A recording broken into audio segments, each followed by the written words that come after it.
The first thing to say about siege warfare is that sieges can only be directed against enemy armed forces and never against civilians. In particular, in order for essential infrastructure not to collapse and to ensure that civilians continue to have access to basic needs, international humanitarian law protects such objects that are essential for their survival, such as foodstuffs or water installations, from attack or destruction or damage. And even if such infrastructure is used in direct support of military action, international humanitarian law prohibits attacks against it if the civilian would be left so much without food and water as to cause its starvation. Indeed, starvation against civilians is prohibited as a method of warfare. This means that deprivation of food and water cannot be purposefully directed against civilians or indiscriminately applied to them. A besieging party cannot cause mass starvation of civilians by claiming that it was merely intending to deprive the enemy armed forces of food and water. And lastly and importantly, international humanitarian law requires that the warring parties always allow and facilitate rapid and unimpeded humanitarian relief for civilians in need. They can, of course, control relief shipments, but such controls may never lead to undue delays or to make humanitarian relief in effect impossible.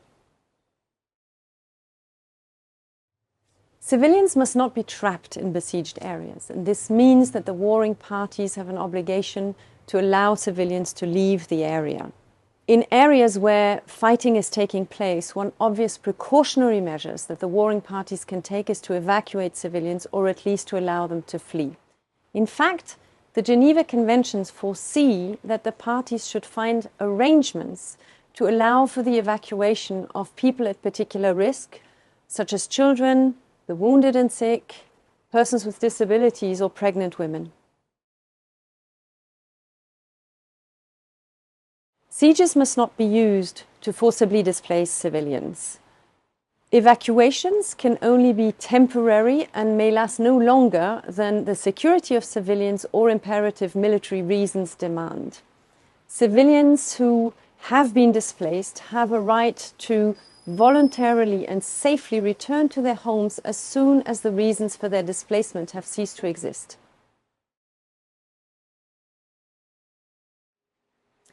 When people are left in a besieged area, the warring parties remain bound by all the rules protecting them from the effects of hostilities, such as the principles of distinction, precaution, proportionality.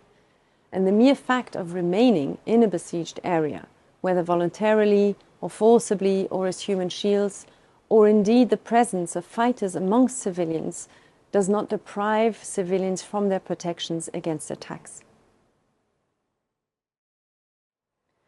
The besieged party must abide by all the rules of international humanitarian law. It must take all feasible precautions to protect civilians from the effects of the fighting, in particular allow them to leave the area or remove them from near military objectives.